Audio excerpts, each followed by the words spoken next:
आज की जय। जय जय जय गुरुदेव महाराज की जय। जय।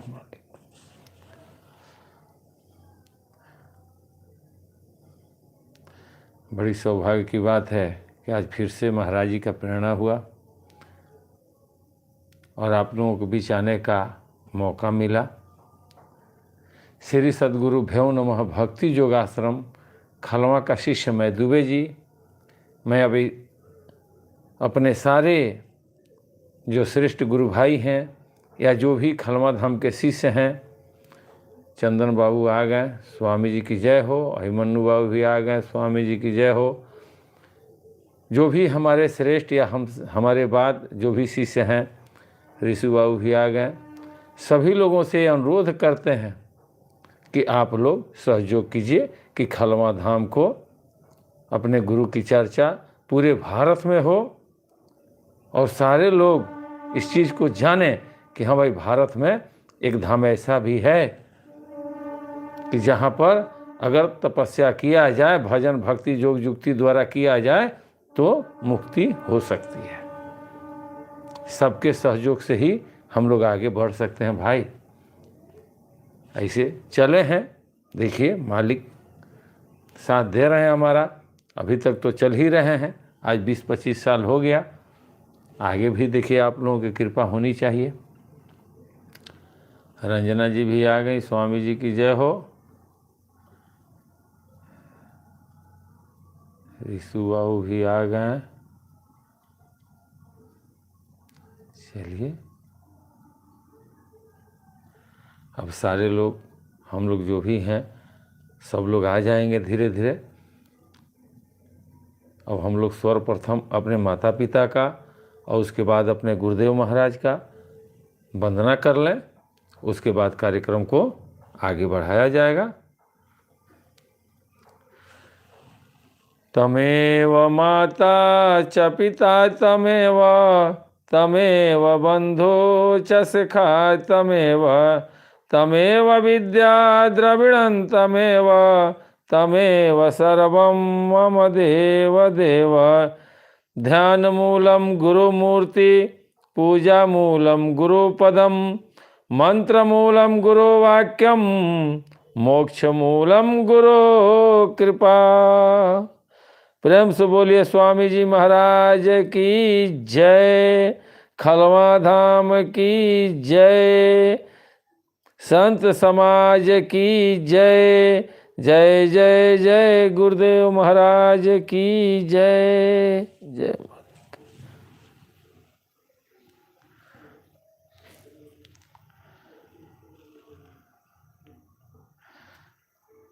चलिए अच्छा है।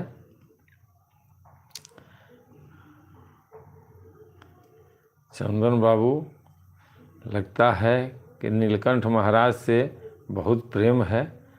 होना भी चाहिए, इसलिए कि संत उन्हीं के स्वरूप होते हैं।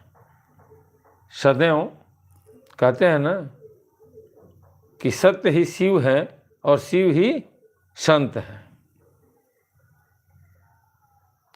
इसलिए कि शिव को जोगी का उपाधि मिला है, बाबा भोलेनाथ को, और किसी को नहीं मिला है उपाधि।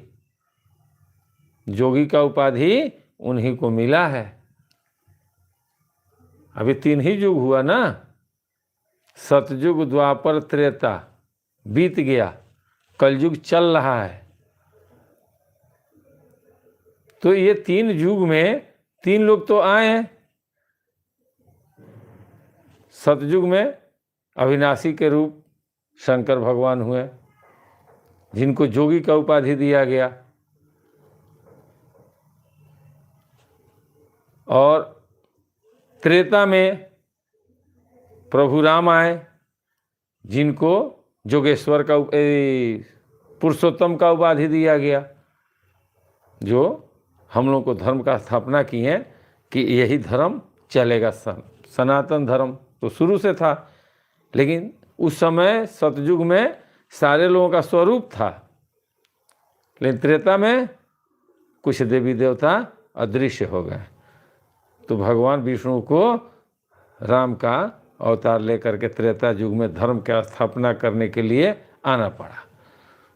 तो उनको उपाधि मिला पुरुषोत्तम, यानी वो हमारे सारे सृष्टि में जितने भी जीव हैं सबसे उत्तम हैं। वो हम लोगों के आदर्श हैं, उनके बताए हुए मार्ग पर हमें चलना हमारा धर्म है। त्रेता समाप्त हुआ, फिर आया द्वापर। तो द्वापर में विष्णु भगवान ने कृष्ण का अवतार लिया, तो इनको जोगेश्वर का उपाधि मिला। तो ये 3 युग तो बीत गया और तीनों में संत स्वरूप में थे। शुरू से भी जब से सतयुग चला है तब से और अभी तक संत सदैव रहे हैं, इनमें कोई बदलाव नहीं हुआ है। तो अब ये कलयुग है, तो अगर नीलकंठ महाराज के जैसा बनना है तो करना पड़ेगा, तपस्या करनी पड़ेगी। ये डर छोड़ दीजिए कि अगर हम लोग उस पथ पर चलते हैं तो मृत्यु हम लोगों को पकड़ लेगी। नहीं पकड़ सकती है भाई। आप देखे होंगे भारत में जब दौड़ होता है ना, कहीं कहीं कोई मतलब नहीं है किसी से, लेकिन लोग जब दौड़ते हुए जाते हैं तो रास्ते में लोग ऐसे खड़े रहते हैं कि जैसे लगता है कि हमारे इंतजार में खड़े थे। ये आंखों देखी घटना है। कोरोना में सारा लोग तबाह था, फिर भी इसी लोग में कुछ लोग ऐसे भी थे जो रास्ते में भोजन लेकर खड़े थे। कोई बम्बे से, कोई दिल्ली से, कोई हरियाणा से, कहीं कश्मीर से, कहाँ कहाँ से लोग आ रहे थे, और कोई भी व्यक्ति ये नहीं पूछ रहा था कि आप किस धर्म से हैं। सारे लोगों के एक ही दिमाग में था कि भाई ये सारा जात पात गया भाड़ में, पहले जीव की रक्षा करो। और जिनके पास जो भी था वो लेकर के रोड पर खड़े रहते थे। क्यों? कोई फोन किया गया था? नहीं। प्राकृतिक ने व्यवस्था कर दी, सबके मन में एक भावना जागरूक कर दी कि भाई ये लोग जो आ रहे हैं दूर दूर से, उनको कुछ खिलाया जाए, कुछ पानी पिलाया जाए। तब आप विचार कीजिए कि जो भगवान को याद करते, थोड़ा दिन के लिए याद किए, जब वो जान गए कि कोरोना चला है, हो सकता है कि हमको पकड़ लेगा, तो उतना दिन वो भगवान को याद किए। तो उतने दिन में भगवान को जब वो याद किए तो प्राकृतिक तुरंत सबकी व्यवस्था कर दी कि भाई ये दिल से भगवान को पूज रहा है, इसलिए कि सोच रहा है कि हमको कोरोना ना हो जाए। वो पैदल चल दिया है, बम्बे से पैदल चला है, वो 1 महीना में घर पहुंचेगा। उसकी व्यवस्था होनी चाहिए, नहीं तो रास्ते में अगर मर गया तो जाएगा परमात्मा के पास, तो परमात्मा से कहेगा कि मैंने धरती पर आपको याद करते हुए डर से याद कर रहा था। याद तो कर रहा था, फिर मुझे आपने मारा क्यों? तो प्राकृतिक उसके लिए व्यवस्था करती थी, रास्ते में लोग खड़े रहते थे स्वागत में। तो जब संसार में ऐसा व्यवस्था हो सकता है और हम जब अपने जीवन को ही उस परमात्मा के पथ पर लगा देंगे तो प्राकृतिक हमको छोड़ेगी? नहीं छोड़ेगी। वो भी ट्राई करती है भाई। जैसे बहुत से लोग कुछ दूर चल के, जैसे आप लोग देखे होंगे 105 किलोमीटर देवघर है सुल्तानगंज से, तो कुछ लोग अजगैबीनाथ से जल उठा के 2-4 किलोमीटर चल देते हैं और उसके बाद गाड़ी पकड़ के चल लेते हैं। उनको कहीं रास्ते में कोई पानी पिलाने वाला, पैर पर जल गर्म देने वाला नहीं मिलता है। जो लोग 10-20 किलोमीटर जाते हैं ना, उनको भी नहीं मिलता है। लेकिन वही जो संघर्ष करते हुए सोचता है कि नहीं, हम बाबा के दरबार में जाएंगे, चाहे मर जाएं, जैसे भी हो हमको जाना है, तो जैसे ही वो 20, 25, 30 किलोमीटर आगे जब फांदता है तो लोग खड़े रहते हैं। कोई सेब लेकर खड़ा रहता है, कोई फल लेकर खड़ा रहता है, कोई मूव लेकर खड़ा रहता है, कोई स्प्रे लेकर खड़ा रहता है। और ये जो चलते हैं इनका एक ही लक्ष्य रहता है कि हमको बाबा धाम पहुँचना है, देवघर जल ढारने जाना है। रास्ते में क्या हो रहा है उनसे नहीं लेना देना है। वो चल ही रहे हैं, धीरे धीरे पैर में दर्द हो रहा है, स्प्रे वाला स्प्रे मार रहा है, पानी वाला पानी डाल रहा है, लेकिन वो रुक नहीं रहे हैं, वो चल ही रहे हैं। तो सारी व्यवस्था प्राकृतिक करती है, लेकिन कब कि जब हम उस पथ पर चलेंगे तब। अगर पथ पर नहीं चलते हैं तो प्राकृतिक भी कहेगी कि क्या दिखावटी करते हो, घर में हुई खटपट तो भाग चलो बाबा के मठ पर। सेम वही कहानी है, थोड़ा सा तकलीफ क्या हुआ, भगवान को याद कर रहे हो, थोड़ा खुशी क्या हुआ, तूने गुरु को ही भूल गया, तो दुख तो होगा ही। इसलिए अगर उस पथ पर चल देंगे, ये कोई बड़ा चीज नहीं है भाई। शंभो उसी पथ पर चले थे, हनुमान जी उसी पथ पर चले थे, आज अमर हैं। विभीषण उसी पथ पर चले थे, आज वो भी अमर हैं, जबकि रावण के भाई हैं। उस दुष्ट रावण को जो पूरे भारत कहता है कि नहीं रावण पापी था, उसके खानदान में विभीषण हुए।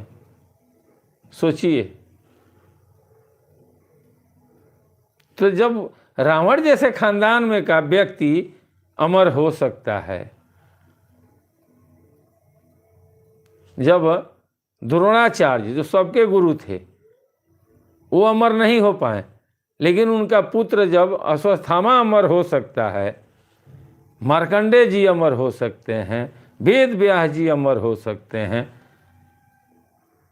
तो आप भी तो इंसान हैं, आपके भी तो गुरु बताते हैं कि यही नमुआ से सब कोई तारल हो।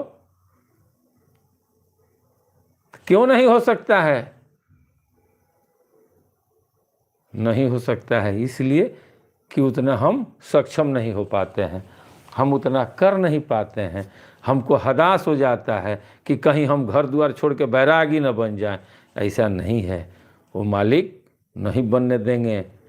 प्राकृतिक कहेगी कि नहीं अभी मत बनाओ इनको, इनका जब उम्र हो जाएगा 55 साल 60 साल तो मैं नहीं रोकूंगी। हम बार बार कहते हैं कि 55-60 के बाद जब परिवार आपका हो गया, बाल बच्चे हो गए, कामयाब हो गए, तो आप भेष पकड़ लीजिए, अपने गुरु के दरबार में चले जाइए। भेष ले करके गुरु के दरबार में चले जाइए।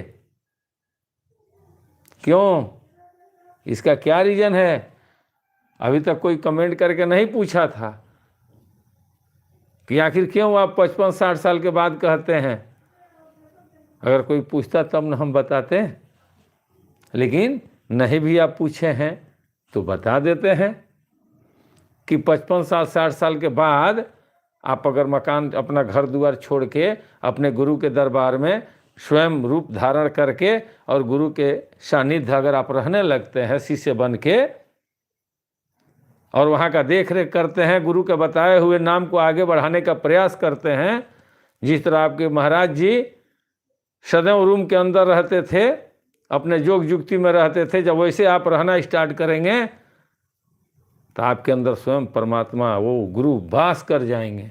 शरीरवा आपका रहेगा, लेकिन आपके अंदर जो जीवात्मा होगा ना वो परिवर्तित हो जाएगा। जैसे सफ़ेद पानी में लाल रंग डाल दिया जाए तो रंग अपने जैसा बना लेता है, लेकिन है तो जल ही। तो शरीरवा तो ऐसे ही रहेगा कि हाँ शरीर इन्हीं का है, लेकिन आपके अंदर जो जीवात्मा है वो परिवर्तित हो जाएगा, वो गुरु तुल्य हो जाएगा। समाज ये समझेगा कि नहीं ये शिष्य हैं, लेकिन उनको इनसे उनका कल्याण होना स्टार्ट हो जाएगा।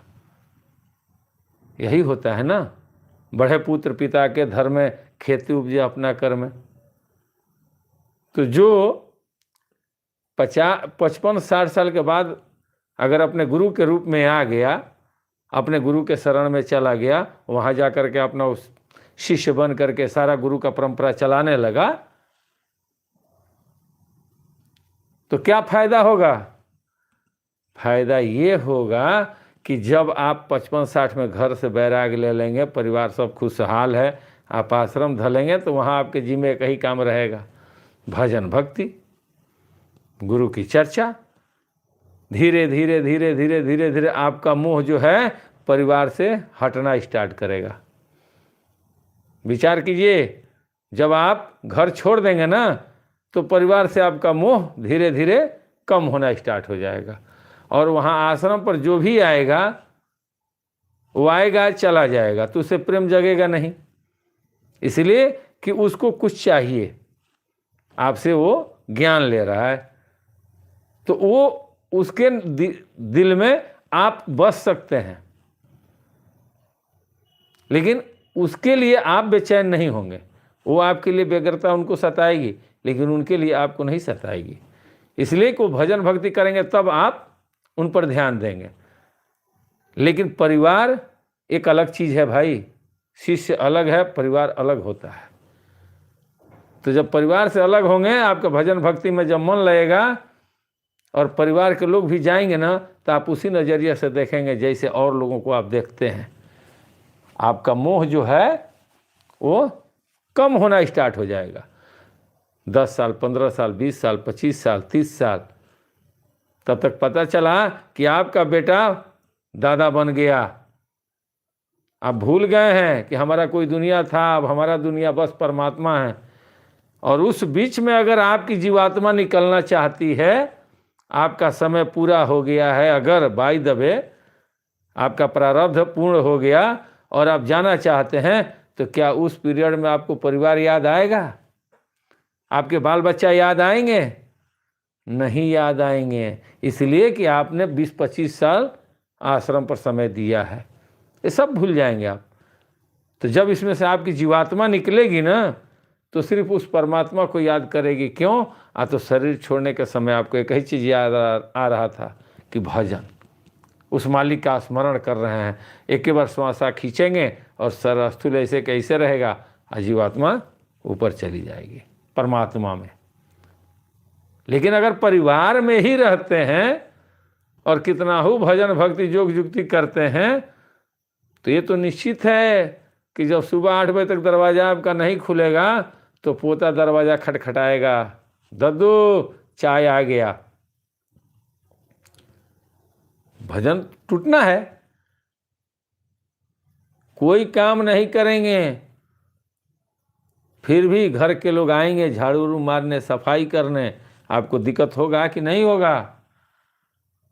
अरे जब इतने बड़े धृतराष्ट्र को पुत्र मोह नहीं छोड़ा, क्यों नहीं छोड़ा? इसलिए कि वो सब एक ही जगह थे। वो जानते थे कि दुर्योधन मेरा पुत्र है, इससे मेरा नाम रोशन होगा। पूरा महाभारत हो गया। और वही जो लोग घर छोड़ देते हैं अपने समय के साथ कि हाँ अब हमारा समय हो गया है बैराग का, उनका कल्याण हो जाता है। ये सत्य है, ये गलत नहीं है। कंचना जी भी आ गई, बहुत पहले आई हैं लोग। चलिए, अभिमन्यु बाबू, ऋषु बाबू, सब लोग हैं। तो ये जरूरी चीज़ है।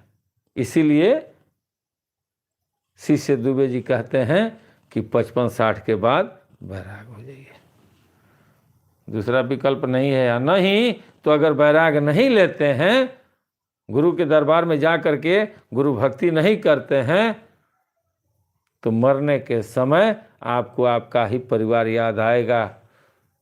तो जब उस समय यही याद आएगा, और जब जीवात्मा जाएगी तो इंद्रियां भी तो हवा बन के जाएगी ना साथ में। तो परमात्मा पूछेंगे ना कि आते समय तुमने किसको देख रहा था, तो वहाँ तो बताना पड़ेगा, झूठ नहीं चलेगा। तो जब प्राण निकलता है उस पीरियड में जो आप सोचते हैं ना, इस पर बहस हुआ था एक बार। एक सज्जन बोले थे कि सोचने जिसमें प्राण निकलता है उसमें जो आपको याद आएगा उसी में आपका जन्म होगा।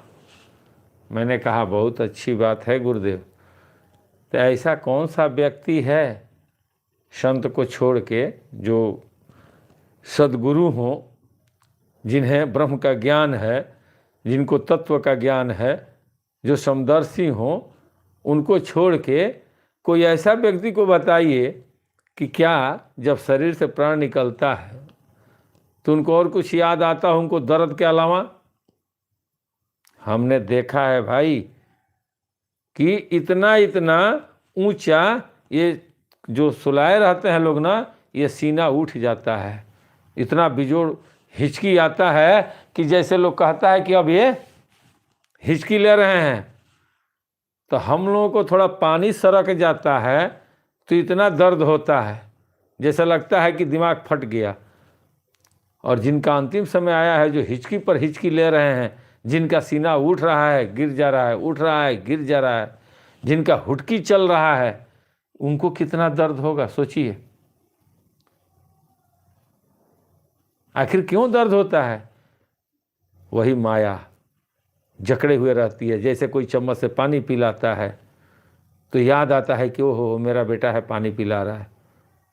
ऐसा नहीं है कि उस समय दिमाग काम नहीं करता है। यमराज खड़े रहते हैं, बताते रहते हैं कि देख लो ये पानी पिला रहा है, ये रो रहा है, वहाँ वो हंस रहा है, लेकिन चेहरे पर रुलाई है लेकिन भीतरे भीतरे हंस रहा है। जिससे कर्जा दिए हो जिसको, वो मने मने कह रहा है कि जाओ जल्दी कि हमारा कर्जा समाप्त हो जाए। तो आखिर उस पीरियड में आप जो सोचेंगे उसी में तो जन्म होगा। इसीलिए खलवा धाम के शिष्य दुबे जी कहते हैं कि जब आप घर से निवृत्त हो गए, गुरु दरबार पकड़ लीजिए, यही मुक्ति का मार्ग है। आप जहाँ हैं वहीं पकड़िए, और नहीं पकड़ सकते हैं तो अपने ही घर में कोई एक अलग रूम बना लीजिए जिसमें कोई ना आए। आप दरवाज़ा खोलें, आवाज़ दें तो लोग आए, अर्थात आपको डिस्टर्ब करने कोई भी ना आए। अगर पत्नी है, पत्नी को ही बोलिए कि बैठो पास में, यहीं रहो। अगर परिवार में जाना है तो तुम भी जाओ, हम गेट बंद करेंगे, खोलेंगे नहीं। अगर परेशान करोगे, झोला उठाएंगे, चल देंगे, महाराज जी के दरबार में चले जाएंगे हम। कोई आपको डिस्टर्ब नहीं करेगा, ये सत्य है। कभी ट्राई करके देखिएगा।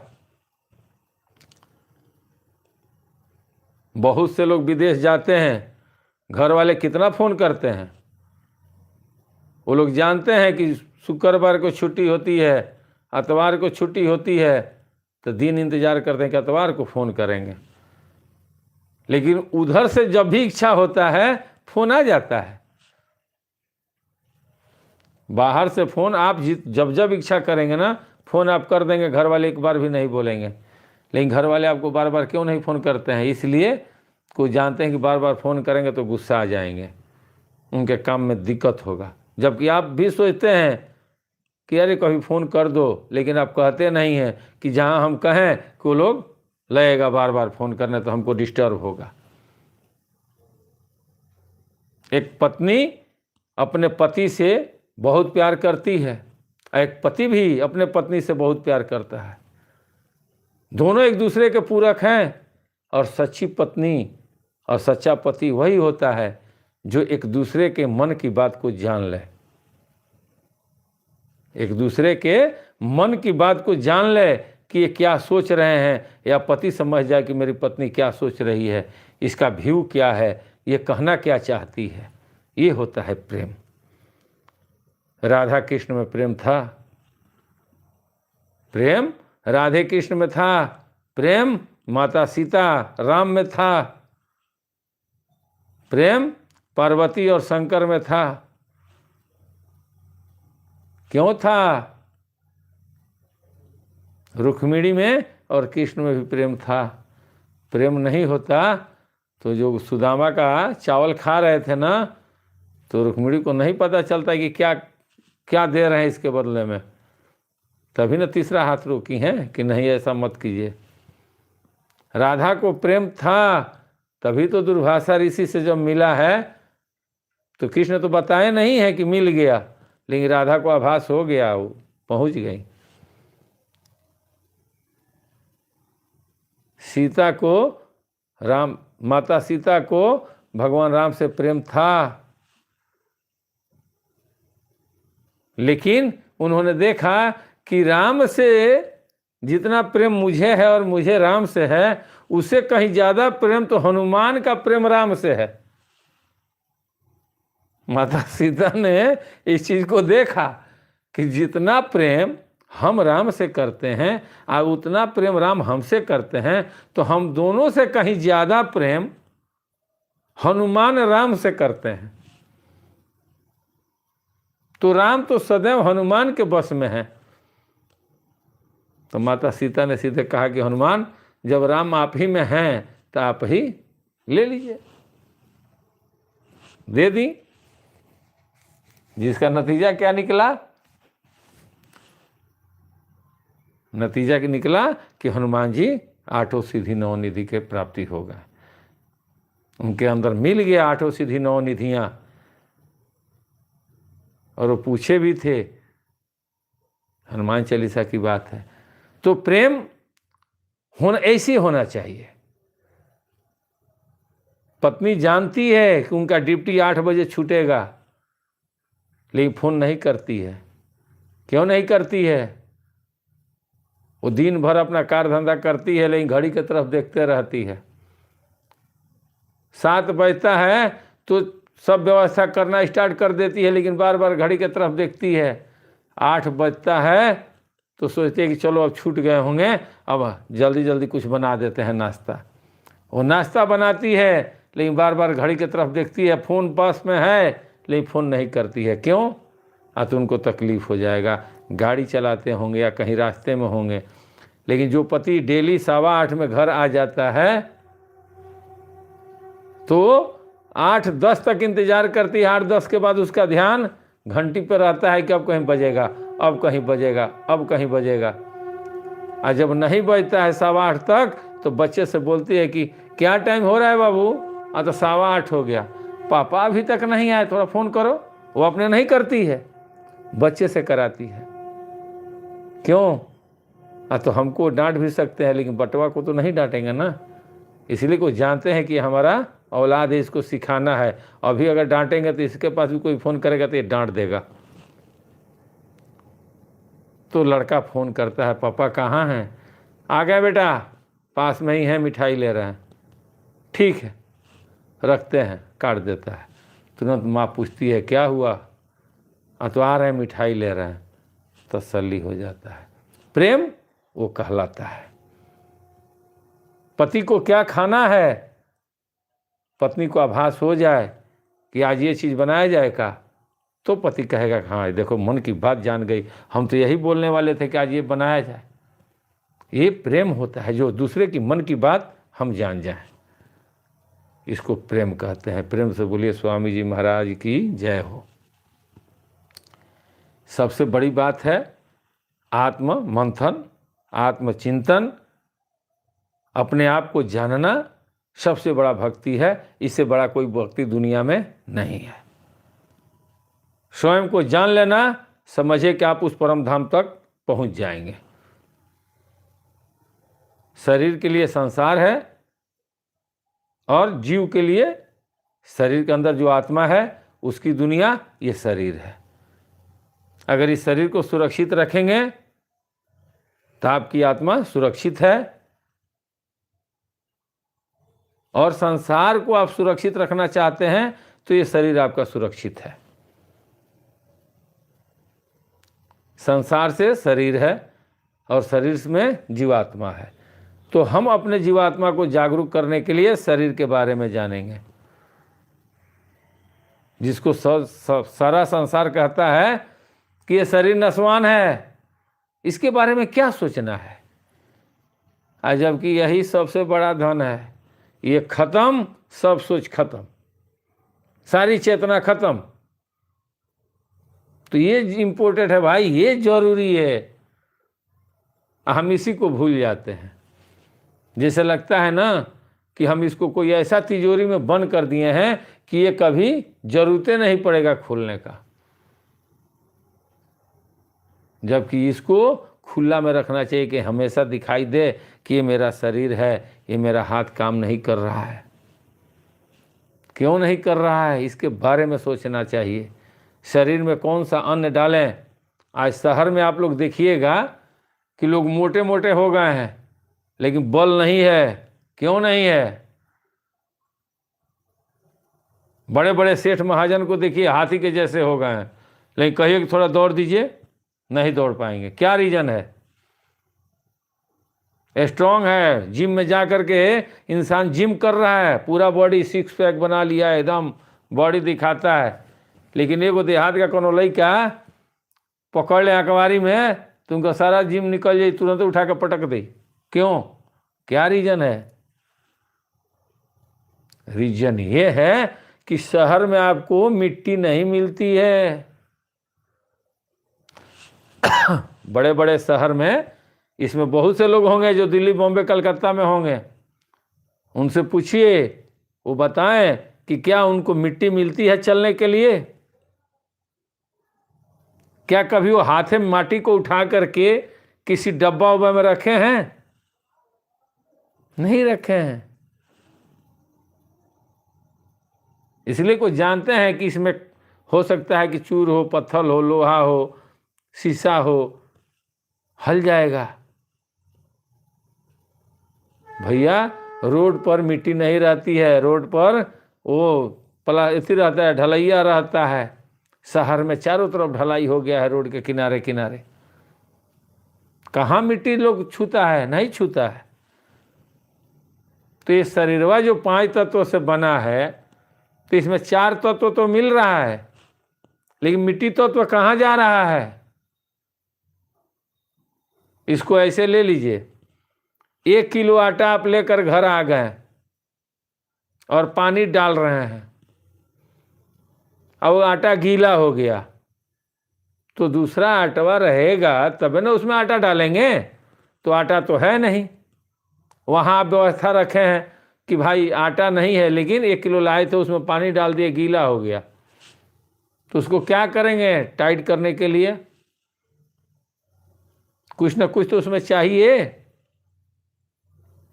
तो दूसरा मटेरियल उसमें आप डालेंगे ताकि टाइट हो जाए। लेकिन आटा है नहीं तो आटा नहीं डालेंगे। लेकिन जो स्वाद आटा डालने से जो टाइट आटा होगा, उसके रोटी में और दूसरा चीज मिला देंगे तो आटा तो कम न हो गया। इस शरीरवा में मिट्टी तत्व रहेगा तो थोड़ा पानी ज्यादा होगा ना, तो उसको कंट्रोल कर लेगा। लेकिन सब लोग आजकल क्या पी रहे हैं? बिस्लरी पानी। ये घर में जो लगता है, पता ना क्या नाम है उसका पानी लोग पीते हैं। पहले के ज़माने में लोग कल से पानी पीते थे, उसमें आयरन आता था, शरीर में लगता था। कुआं से लोग पानी पीते थे। आज लोग कहता है कि उसमें केमिकल पड़ गया है, वो बेकार हो गया है, आज का युग वो नहीं है, वो पानी नहीं चल पाएगा। भैया आज के युग में भी लोग बहुत जगह हैं जो पीते हैं। हम अपने घर में कल हलाए हैं, लेकिन हम लोग कल से पानी नहीं पीते हैं। हाँ, नुकसान कर देगा, आयरन का मात्रा ज़्यादा हो जाएगा। अरे आयरन का मात्रा ज़्यादा होगा तो दहिया में बले न होगा। कुछ नहीं, आपके घर में तो छत पर थोड़ा मिट्टी रख दीजिए, 1 टाली मिट्टी मंगाइए और 1 टाली मिट्टी को छत पे रख दीजिए और सुबह उठिए, उस मिट्टी पर चलिए पैदल, ताकि वो मिट्टी आपके पैर में जब लगेगी ना, और जब उस मिट्टी को पैर में लेकर मलेंगे, हाथ में मलेंगे, तो जितनी हमारे छेदे हैं हाथ में, पैर में जो बाल होता है ना, उसमें छेदा होता है, वो खींचता है, वो मिट्टी तत्व को लेगा, जितनी आवश्यकता है वो पूर्ति कर लेगा। जैसे तेल लगाते हैं और 5 मिनट के बाद सूख जाता है, सेम उसी तरह से जब मिट्टी लगेगा ना, गीला मिट्टी लगाइएगा, फिर भी वो 10 मिनट 15 मिनट के बाद वो सूख जाता है। क्यों? इसलिए कि उसका रस वो शरीर खींच लेता है। तो इस शरीर में हर चीज़ की आवश्यकता है, लेकिन हम जल तत्व दे रहे हैं, वो भी फिल्टर करके। अग्नि तत्व दे रहे हैं, वो भी कौन सा अग्नि? जो केमिकल से तैयार हुआ है। कहाँ से काम करेगा? हवा ले रहे हैं, कौन सा हवा? प्रदूषित हवा ले रहे हैं, स्वच्छ हवा नहीं मिल रहा है। उम्र घटेगा ना। गांव वालों को देख लीजिए, 70 साल, 80 साल, 90 साल। कल तो वो आदमी मिले थे जिनका उम्र 110 साल है। अब जाएंगे तो उनका वीडियो बना के लाएंगे, आप लोगों को दिखाएंगे कि देखिए अभी भी वो साइकिल चलाते हैं, चप्पल नहीं पहने हैं शायद। क्यों? तो मिट्टी में रहते हैं। आज धीरे धीरे फिर से लोग गांव पकड़ रहा है। जब बीमारियां बढ़ रही हैं तो गांव पकड़ रहा है। वहाँ खुली हवा है भाई, वहाँ प्राकृतिक फल मिलता है, वहाँ इंजेक्शन वाला सब्जी नहीं मिलेगा। शहर में इंजेक्शन वाला मिलता है। महाराज जी कहब कि हो नमक रोटी खा, लेकिन सही खा। काजू किशमिश बादाम खैला से ना होई। अगर 1 गिलास दूध रोज रात को मिल जाता है ना तो उससे बहुत पौष्टिक मिलेगा। दूध चाहिए, गाय का दूध हो, भैंस का दूध हो, कुछ शरीर में चाहिए। न तो यही होगा कि सकल पदार्थ यही जग माही, आ कर्महीन नर पावत नाही। हम लोग चुक जाएंगे तो ये शरीर साथ नहीं देगा भाई। ये शरीर पर ध्यान देना बहुत जरूरी है। देखिए ममता जी भी आ गए। ये जरूरी चीज़ है। शरीर सबसे इम्पोर्टेंट है। शरीर के लिए सब हो रहा है, लेकिन लोग कहता है शरीर के बारे में नहीं सोचना है। तो नहीं सोचना है, बुखार लग गया तो क्यों शरीर के लिए दवाई लेने जाते हैं? मत लेने जाइए, बर्दाश्त होगा नहीं होगा। इसलिए शरीर सबसे सर्वोपरि है। हम जब सुरक्षित हैं तो हम सबको सुरक्षा में ले लेंगे। जब हम ही असुरक्षित हो जाएंगे तो हम अपने घर वालों को क्या सुरक्षा करेंगे? इसलिए भजन कीजिए, जो नाम मिला है उस नाम का स्मरण कीजिए। इसलिए कलयुग केवल नाम आधारा, सुमर सुमर नर उतरहु पारा। जब इंसान मरता है, एक बार शायद चंदन बाबू कमेंट किए थे कि कौन, कि मरने के समय राम नाम सत्य है क्यों कहा जाता है? उस समय राम नाम सत्य है क्यों कहा जाता है? क्यों नहीं कहा जाता है कि राम राम सत्य है? राम राम सत्य है ये बोलना चाहिए, लेकिन कोई नहीं बोलता है। क्यों नहीं बोलता है? इसलिए कि सारा जीवन आदमी राम राम ही बोलता है। इसीलिए जब आदमी शरीर छोड़ता है ना, और जब जीवात्मा इसमें से निकल जाती है, तब लोग कहते हैं कि राम नाम सत्य है। अरे प्राणी, अगर तुम उस राम का वो नाम जान लिया होता, जिस नाम के चलते स्वयं शंभु अमर हो गए, वो नाम को जानना चाहिए था। जो राम तुम्हारे अंदर वास कर रहे थे, जो रमण कर रहे थे। आप पूरे भारत में जाकर किसी से पूछिए कि राम का परिभाषा क्या हुआ, तो सारे विद्वान ही बोलेंगे कि राम का मतलब हुआ रमण करने वाला। जो सब में रमण करता है वही राम है। अब आप बताइए कि जो सब में रमण करता है वो राम है, तो राम का नाम कम से कम जो गुरु बताएं, उस नाम का स्मरण तो करना चाहिए। करके आप देखते हैं कि हाँ वास्तव में ये राम है कि नहीं है। ये राम का ही तो दूसरा नाम है।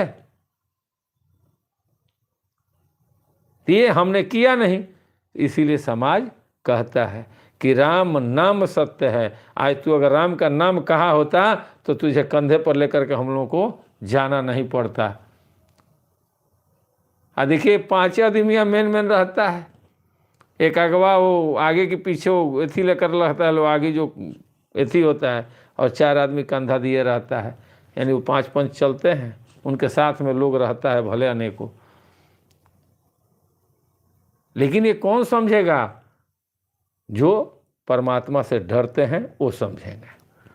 जिनको डर नहीं है वो नहीं समझेंगे। उनको समझ में तब आएगा कि जब उनके सामने ट्रक आके खड़ा होगा, अब ब्रेक मारेगा, और तब उनको लगेगा कि जा अब गए होते। उसके बाद उनको समझ में आएगा। ठोकर लगने के बाद बुद्धि होती है। चाहे आप कितना हो विद्वान हो, कितना हो वक्ता हो, कोई असर नहीं होगा। लेकिन जिस दिन ठोकर लगेगा ना, उस दिन से ये शब्द बंद हो जाएगा और याद आएगा कि भाड़ में गया सब शब्द वो कौन था जिसने मौत से मुझे निकाला। मात्र 1 हाथ का अंतर था, नहीं तो ट्रक मेरे ऊपर चढ़ जाता। मुझे उसको जानना है। सब भूल जाएंगे, तब प्रवेश करेंगे संत के शरण में कि गुरुजी दया कीजिए, हम कौन हैं, वो कौन था। तब गुरु कहेंगे कहो। एक ही झटका में आ गिलो। आपके अंदर से अहंकार निकल जाएगा, तब जाके भक्ति होगी। ये जरूरी है। गुरु के बताए हुए मार्ग पर चलना सबसे बड़ा भक्ति है। अपने गुरु की चर्चा करना जन जन तक उनकी चर्चा करना, ताकि अगर कहीं कमी हम में दिखाई दे रहा है तो कोई हमारी चर्चा सुने तो हमको सही दिशा निर्देश दे कि बाबू तुम ऐसे चलो। गुरु ने आपको बताया है, उस माध्यम पर आप चल रहे हो, सही है, लेकिन ये माध्यम पर चल रहे थे, इतना दूर से चलते आए हो ना, अतः हाँ ये चीज़ मिला है ना आपको, अतः हाँ गुरु आपको सही बताए हैं, अब यहाँ से थोड़ा ऐसे करो। तो जब हमारा किया हुआ वो बगैर हमारे सामने किए बता रहे हैं, तो इसका मतलब कि वो भी तो पहुँचे हैं, वो भी तो पहुँचे हैं, तभी तो हमको बोल रहे हैं कि आपके गुरु सही हैं, आप इस पथ पर ऐसे ही चलते रहिए, थोड़ा आगे जाके मोड़ लीजिएगा।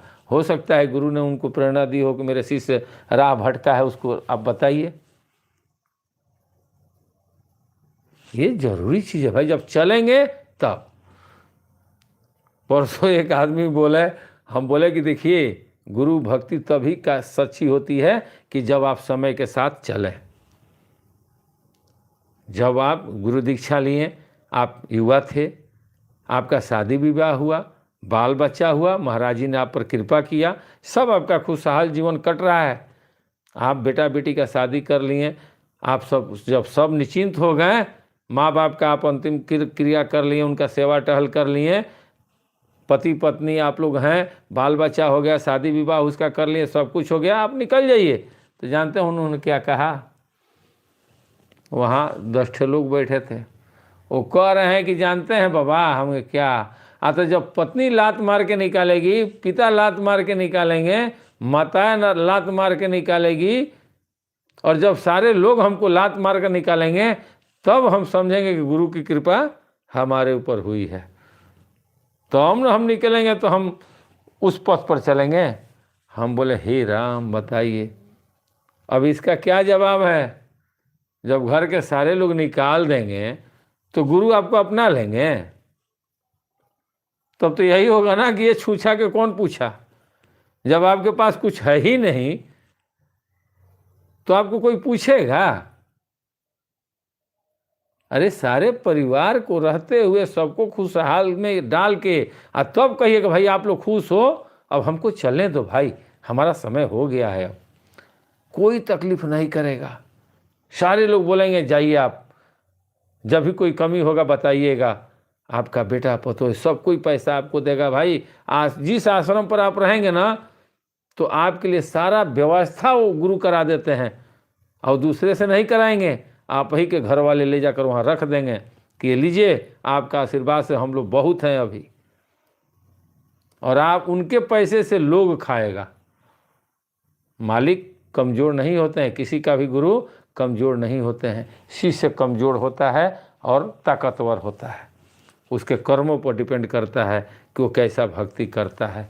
कोई भी पिता अपने पुत्र को गरीब नहीं रखता है। प्रेम से बोलिए स्वामी जी महाराज की जय। कुसुम जी भी आ गई, स्वामी जी की जय हो। आज हम लोग रामायण पर एक आध लाइन बोल लें, नहीं तो गोस्वामी तुलसीदास जी महाराज भी बोलेंगे कि रामायण रखे रहते हो, कुछ बोलते नहीं हो। हम लोग थे उस दिन, कवित विवेक एक नहीं मोरे, असत्य कहु लिखी कागज कोरे। गोस्वामी तुलसीदास जी कहते हैं, इनमें से काव्य संबंधी एक भी बात का ज्ञान मुझ में नहीं है, यह मैं कोरे कागज पर लिखकर शपथ पूर्वक सत्य सत्य वचन बोल रहा हूँ। गोस्वामी तुलसीदास बोले हैं, इतना बड़े संत हैं, यहाँ बोल दिए हैं। क्यों बोले हैं? कि इन पर टिप्पणी बहुत से लोग करते थे उस समय, तो ये बोलते थे कि भाई मैं कुछ नहीं हूँ, मेरे पास कुछ नहीं है, प्रभु की कृपा है, जो वो संकेत कर रहे हैं वही मैं कर रहा हूँ। सबके नचावत राम गोसाई, नाचत नर मरकट के नाही, सेम वही चीज़। उसके आगे कहते हैं, भनिति मोरी सब गुण रहित विश्व विदित गुण एक, आसो विचारी सुनिहि सुमति जिन्ह के विमल विवेक। मेरी रचना सब गुणों से रहित है, इसमें बस जगत सिद्ध एक गुण है, उसे विचार कर अच्छी बुद्धि वाले पुरुष जिनके निर्मल ज्ञान है इसको सुनेंगे। यानी कि जिनके अंदर ये जिज्ञासा हो जाती है कि चलो कोई कुछ कह रहा है, हमको सुनना है, हम श्रोता हैं, हम सुनेंगे, उस पर विचार करेंगे, मंथन करेंगे, तब जाकर हम किसी निर्णय पर पहुंचेंगे। वो कौन करता है? बुद्धिमान व्यक्ति। आज जो थोड़ा सा बुद्धिमान होते हैं वो तुरंत उस पर डिसीजन सुना देते हैं, और जब उसका उत्तर होता है काउंटर तो लोग कहते हैं कि हम मिस्टेक से हो गया था। तो भैया कोई भी शब्द निकालने से पहले उस पर मंथन कीजिए। जब तक सामने वाले के प्रति आपका भाव नहीं बदलेगा तब तक उसकी वाणी आपके समझ में नहीं आएगी, और जब नहीं आएगी तो आपके अंदर जो वाणी है वो हावी हो ही रहेगी कि नहीं, मैं जो कह रहा हूँ वो सत्य है, मैं जो कह रहा हूँ वो सत्य है। इसलिए अगर वक्ता नहीं है, श्रोता है, तो वक्ता की वाणी को सुनिए, उसका मनन कीजिए, विचार कीजिए, दोनों तरफ से विचार कीजिए कि अगर हम मानते हैं तो इसमें क्या बेनिफिट है, और नहीं मानते हैं तो क्या घाटा है, और मेरे जो चल रहा है पहले से उसकी तुलना और इसकी तुलना दोनों में कौन सही है, सच्चा आ जाएगा। जहाँ समय देंगे ना, समय देने का देरी है, जहाँ समय देंगे आपको हर एक बात का जवाब उसमें मिल जाएगा। वही ये कह रहे हैं, अच्छे बुद्धि वाले पुरुष ही इसको जान पाएंगे। फिर से अब चौपाई दे रहे हैं, यही मह रघुपति नाम उदारा, अति पावन पुराण श्रुति सारा, मंगल भवन अमंगल हारी, उमा सहित जही जपत पुरारी। अब बताइए, वो कह रहे हैं कि हमको ज्ञान नहीं है, लेकिन इतने बड़े चौपाई यहाँ वो लिख रहे हैं। संत ऐसे ही होते हैं, अगर कोई सामने अनाड़ी आ गए तो अनाड़ी बन जाते हैं, ताकि एक अनाड़ी को समझाने के लिए अनाड़ी ही बनना पड़ता है।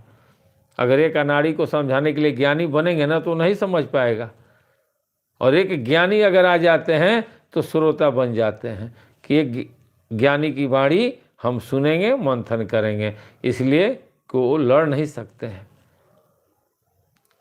वक्ता है तो श्रोता बन गए, श्रोता है तो वक्ता बन गए। सेम वही चीज गोस्वामी तुलसीदास जी कह रहे हैं। इसमें श्री रघुनाथ जी का उदार नाम है जो अत्यंत पवित्र है, वेद पुराणों का सार है, कल्याण का भवन है और अमंगलों को हरने वाला है, जिसे पार्वती सहित भगवान शिव जी सदा जपा करते हैं। अब बताइए, सदा जपा करते हैं, वो नाम इसमें है, किनका नाम? रघुनाथ जी, रघुपति यानी रघुनाथ जी का। विचार करने वाला बात है ना, क्या वो नहीं लिख देते हैं कि इसमें श्री राम जी का उदार नाम है, लिख देते हैं, लेकिन क्या लिखे हैं? रघुपति। तो कहीं ना कहीं संकेत तो दिए हैं ना कि जो आप समझ रहे हो वो चीज़ नहीं है, जो समझाया जा रहा है उस पर ध्यान दीजिए। तो लिखे हैं, तो जिस समय शंकर भगवान और पार्वती जी थी वो सतयुग था ना, उस समय तो राम अवतरित नहीं हुए थे, राम तो त्रेता युग में आए हैं, उस समय तो नारायण थे ना, हरि थे, विष्णु भगवान। तो उस समय जब राम का नाम नहीं था, उस सतयुग में हरि का नाम था, तो क्यों कुंभक ऋषि के कुटी में जब भगवान शंकर जी गए हैं तो वहाँ लिख रहे हैं, वेद पुराण लिख रहा है कि वहाँ राम कथा सुन रहे थे। कुंभक ऋषि के कुटी में राम कथा सुनने गए थे स्वयं शंभु, तो उस समय भी तो राम थे। और त्रेता में भी राम थे, कलयुग में भी राम हैं और द्वापर में भी राम थे। जब तक सृष्टि रहेगी तब तक राम रहेंगे। राम का परिभाषा है रमण करने वाले, जो सब जीवों में रमण करते हैं, वो है राम। ये जरूरी चीज है। उनको जानना कैसे जानेंगे? तो उस नाम से जानेंगे जो गुरु नाम दिए हैं ना, वो उनका भोजन है, उस राम का जो रमण करते हैं। उससे हम भोजन तैयार करके उस राम को प्रसन्न करेंगे, तब जाके हमारी मुक्ति होगी। वही ये बोल रहे हैं। पुराणों का सार है, कल्याण का भवन है और अमंगलों को हरने वाले हैं, जिसे पार्वती सहित भगवान शिव जी सदा जपा करते हैं। भनिति विचित्र सुकवि कुल जोऊ, राम नाम बिनु सोह न सोऊ। आ विधुबदनी सब भांति सवारी, आ सोह न बसन बिन बर नारी। अब यहाँ क्या कह रहे हैं? जो अच्छे कवि के द्वारा रची हुई बड़ी अनूठी कविता है, वह भी राम नाम के बिना शोभा नहीं हो पाती है। जैसे चंद्रमा के समान मुख वाली सुंदर स्त्री सब प्रकार से सुसज्जित होने पर भी सबके बिना शोभा, वस्त्र के बिना शोभा नहीं देती है, सेम उसी तरह से बगैर हरि के नाम के हमारे राम जी प्रसन्न नहीं हो सकते हैं। ये लिखा है, गोस्वामी तुलसीदास जी ने लिखा है कि खूब सुंदर विद्वान देखने में हो, एकदम भेष बिजोड़ हो, खूब सुंदरता हो, लेकिन ज्ञान रूपी वस्त्र अगर नहीं है तो उससे कुछ होगा नहीं भाई। ज्ञान चाहिए, ज्ञान जरूरी है। भेष सिर्फ बुला सकता है। भेष अगर रहेगा ना, आपका शरीर त्वचा सही है, वस्त्र सही है, तो लोगों को आकर्षण करेगा। लेकिन जैसे ही कोई बैठेगा और जब आपकी वाणी सुनेगा और जब वो चाहेगा कि हम जाने कि ये क्या है, और उसको बोध जब नहीं होगा तो चला जाएगा।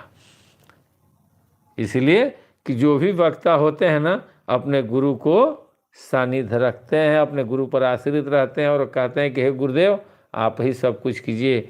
रोहित बाबू भी आ गए, स्वामी जी महाराज की जय हो।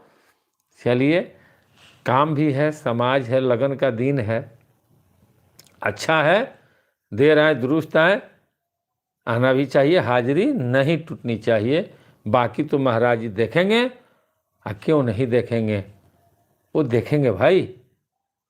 घर में अगर सारे लड़के एक समूह के रहते हैं ना, तो पिता भी उन पर ध्यान देते हैं कि अगर एगो का कमी हुई तो बकीवा सब गुस्सा जी हैं सो, ऐसा सबन खातिर बरोबरे ले चला, सब एक साथ मेहनत करता ना सो।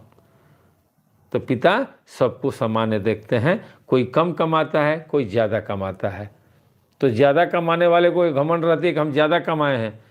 लेकिन जब कोई काम पड़ता है ना, तो कमे कमाने वाला का समाज ज़्यादा रहता है। इसलिए को कमाता कम है लेकिन घूमता पूरा है, पूरा एरिया बांधा रहता है।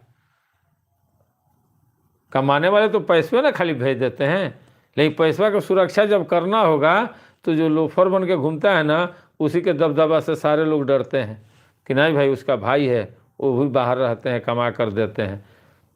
तो इसलिए घर में सबको लेकर के चलिए। जो कमाते हैं ना, उनसे निवेदन है हमारा कि आप ये मत सोचिए कि आप अपने भाग्य से कमा रहे हैं। कोई नहीं जानता है घर में किसके भाग्य से कौन कमा रहा है। इसलिए सारे परिवार को एकाग्र कीजिए, सबको लेकर के चलिए, आपको कभी जीवन में दुख नहीं होगा। सबको लेकर अगर चलेंगे ना, 10 लाख की ज़रूरत है तो आपके सारे रिश्तेदार सब लोग मिल के 20-20 हज़ार रुपया देगा ना, तो 10 लाख हो जाएगा। लेकिन अगर अपना बचाव के लिए, अपने धन के लिए आप परिवार को छोड़ दिए हैं, कहीं 5 लाख का ज़रूरत पड़ा ना, तो लोने उठाना पड़ेगा, वो भी अगर सिविल सही है तो ही मिलेगा, नहीं तो नहीं मिलेगा। अब बाकी कोई नहीं देगा आपके परिवार के अलावा, तो उसमें झुकेंगे। इससे अच्छा है पहले ही नसीना तान के साथ में लड़े रहेंगे कि चल भाई हम भी हैं तुम्हारे साथ, सदैव खुश रहिएगा। ये मूल मंत्र है, परिवार को इकट्ठा रखिए, एक साथ लेकर चलिए।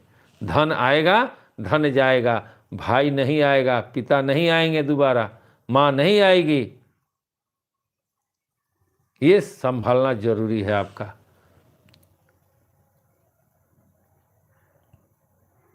ये कहते हैं जो अच्छी कवि के द्वारा रची हुई बड़ी अनूठी कविता है, वह भी राम नाम के बिना शोभा नहीं पाती। जैसे चंद्रमा के समान मुख वाली सुंदर स्त्री सब प्रकार के सुसज्जित होने पर भी वस्त्र के बिना शोभा नहीं देती। प्रेम से बोलिए स्वामी जी महाराज की जय। टाइम हो गया, चूँकि नित्य आना है। महाराज जी भी कहेंगे कि अब आज ज़्यादा देर तक तुम क्यों हमको रोका है। अब हम लोग महाराज जी का आरती कर लें। सारे लोग हाथ जोड़ करके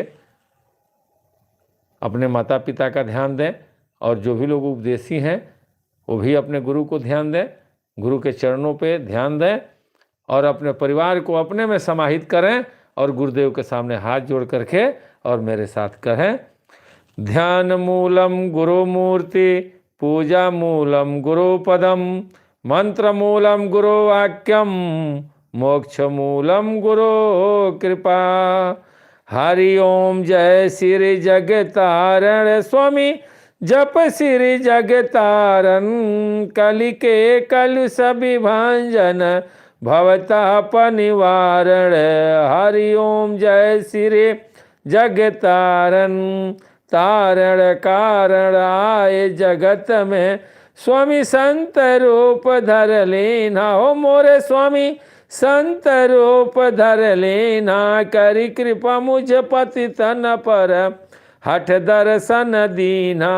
हो मोरे स्वामी हठ दर्शन दीना, रूप अनूप महाछविधारी, जन को मन मोहे। हो मोरे स्वामी जन को मन मोहे, दरस करत अधनाशय, वर्ण सके अस को है। हरि ओम जय सिर जगतारण, मधुर बचन संशय सब नासत, नाम अमलोक दीना। हो मोरे स्वामी नाम अमलोक दीना, जीवन मुक्ति लखो प्रभु, निज शरण कर लीना। हरि ओम जय श्री जगतारण, कोटि न कर महारत एक क्षण में, जो कोई सन्मुख आवे। हो मोरे स्वामी जो कोई सन्मुख आवे, ब्रह्मानंद मगन मन अजर अमर पद पावे। हरि ओम जय श्री जगतारण, बिन सेवा जो द्रवे दीन पर, प्रभु सम को हितकारी। हो मोरे स्वामी प्रभु सम को हितकारी, तजी प्रभुता निज जन की करत सदा रखवारी। हरि ओम जय श्री जगतारण, मुनि अवतार सकल सुर माया, प्रभु आज्ञा सिरधारी। हो मोरे स्वामी प्रभु आज्ञा सिरधारी, पावन हुए पतित जग आके शरण तुम्हारी। हरि ओम जय श्री जगतारण, नाना कर्म धर्म मति प्रगटे, संत भेष किए धारण। हो मोरे स्वामी संत भेष किए धारण, सो संशय सब नाश किए, जय हो अधम उदाहरण। हरि ओम जय श्री जगतारण, नाम तत्व और शब्द सनातन, गुरु जी को ही जाने। हो मोरे स्वामी गुरु जी को ही जाने, गुरु बिना और न दूजा, हितकारी कहु मानो। हरि ओम जय श्री जगतारण, आरत हरण पतित पावन कहे, संत निगम धारे। हो मोरे स्वामी संत निगम धारे, असरण शरण दया निधि की हो महिमा धारी। हरि ओम जय श्री जगतारन सगुण ब्रह्म अनादि सनातन। श्री सदगुरु जी के हो मोरे स्वामी, श्री सदगुरु जी के आरती करत पतित रखहु लाज निज मन के। हरि ओम जय श्री जगतारन, हरि ओम जप श्री जगतारण स्वामी, जप श्री जगतारन। कलि के कलु सभी भंजन भवताप निवारण। हरि ओम जय श्री जगतारन। तमेव माता च पिता तमेव, तमेव बंधु च सखा तमेव, तमेव विद्या द्रविणं तमेव, तमेव सर्वं मम देव देव। प्रेम से बोलिए स्वामी जी महाराज की जय, खलवा धाम की जय, संत समाज की जय। जय जय जय गुरुदेव महाराज की जय। जय माता।